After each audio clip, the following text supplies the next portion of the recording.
नमस्कार, स्वागत है आपका इस सर्किट के दूसरे एपिसोड में। इस सर्किट में हम 3 सिटीज़ में जाने वाले हैं। बेंगलोर से ऊटी, ऊटी से कोची, कोची से मुन्नार और फिर मुन्नार से वापस बेंगलोर। पहले एपिसोड में हम बेंगलोर से ऊटी पहुंच गए थे। अगले दिन हमारा ऊटी और आसपास की जगहों में भ्रमण का प्लान था। काफ़ी ज़्यादा लेट उठने की वजह से सारी जगहों को कवर करने का समय हमारे पास बचा नहीं, तो हमने चेक की कुछ जगहें। उनमें हमें पाइकारा सबसे ज़्यादा दिलचस्प लगा, जो हमारे स्टे से पूरे 27 किलोमीटर दूर था। तो फिर हम निकल गए पाइकारा की ओर। ये रहा हमारा स्टे।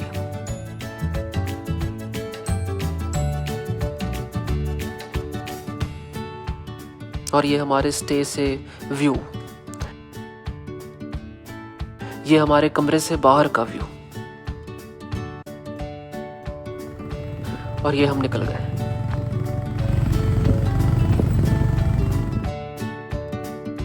पाइकारा लेक और वाटरफॉल एक दूसरे के आसपास ही हैं और हमारे स्टे से तकरीबन 27 किलोमीटर की दूरी पे। इस रास्ते पे हमें 2-3 टूरिस्ट प्लेसेस भी मिलेंगे, उन्हें भी कवर कर लेंगे। रास्ते में एक पाइन फॉरेस्ट आएगा, वहाँ थोड़ा रुकेंगे।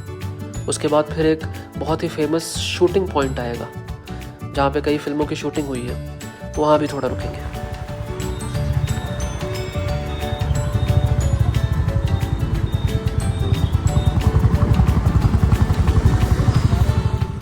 ऊटी एक काफ़ी पॉपुलर फिल्मिंग लोकेशन है। ये बॉलीवुड, हॉलीवुड और कई रीजनल लैंग्वेजेस की फिल्मों में फीचर हो चुका है। पहली बॉलीवुड फिल्म थी कर्ज, जिसकी शूटिंग यहाँ 1980s के टाइम में हुई थी। आपको याद होगा छैया छैया गाना, वो भी यहीं फिल्माया गया था। 1984 में एक हॉलीवुड फिल्म आई थी, अ पैसेज टू इंडिया, उसकी शूटिंग भी यहीं हुई थी।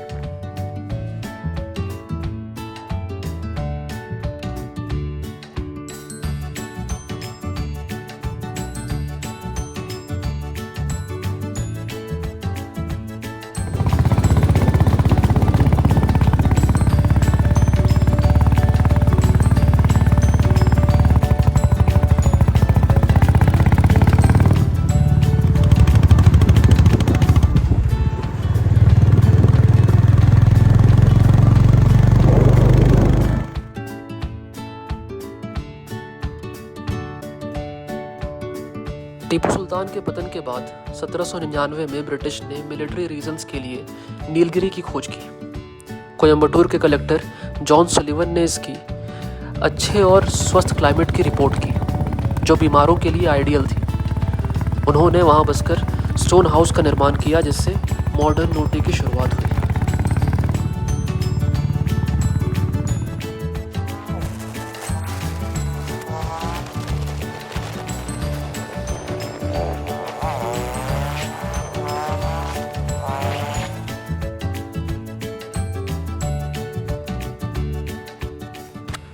ये आ गया हमारा पाइन फॉरेस्ट।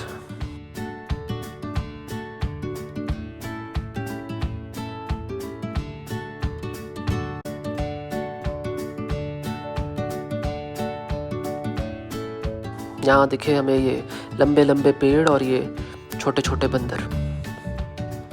यहाँ पे कुछ फोटोज वोटोज लेके फिर हम यहाँ से निकल गए।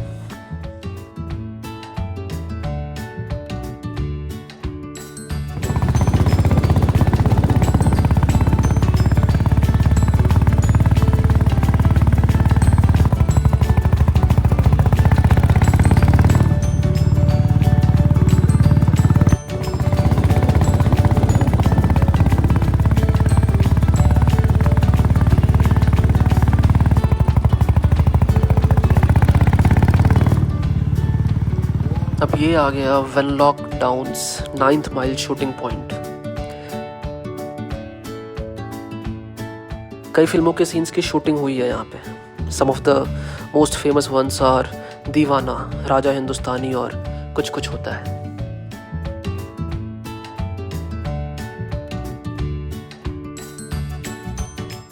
यहाँ पे हम थोड़ी देर रुके और फिर फोटो वोटो लेके यहाँ से भी निकल गए।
पहले हम गए पायकारा लेक की तरफ।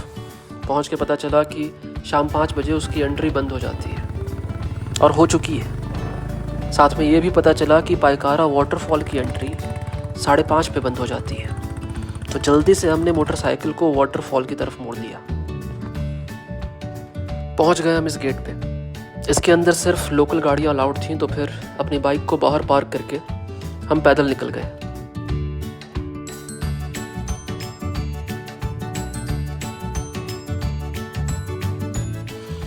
थोड़ी देर पैदल चलने के बाद ये आ गया वाटरफॉल का टिकट काउंटर।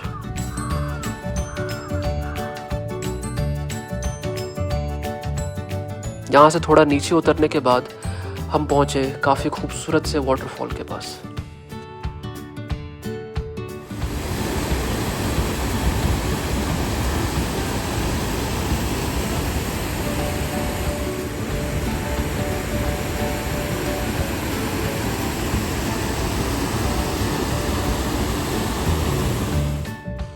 थोड़ा समय बिताया हमने यहाँ पे। उस वक्त भीड़ बिल्कुल नहीं थी, शाम होने ही वाली थी।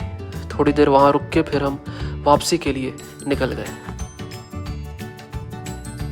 Nilgiri mountain railway Indian railways की सबसे धीमी ट्रेन होने का रिकॉर्ड होल्ड करती है, averaging around 10 kilometres per hour. इतनी धीरे कि एक इंसान ट्रेन से उतर के चाय पी के वापस ट्रेन में बैठ सकता है। ऐसा कीजिएगा मत। और ये एशिया की सबसे स्टीपेस्ट, मतलब सबसे खड़ी रेलवे लाइन भी है।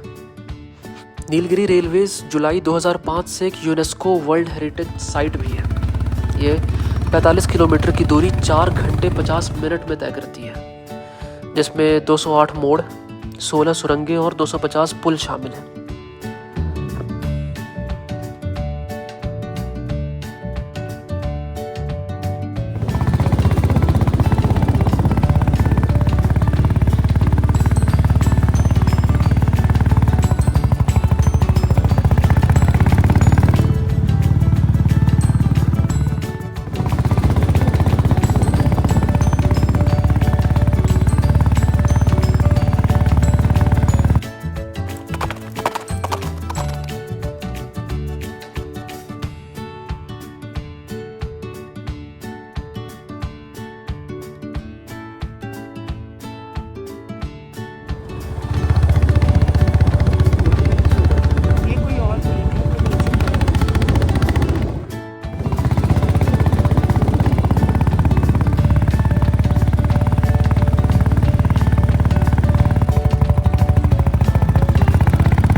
हमने इस ऊटी कॉफ़ी हाउस में, जो कि ऊटी की मेन मार्केट में है, बैठकर कॉफ़ी पी और फिर अपने स्टे पे वापस लौट गए।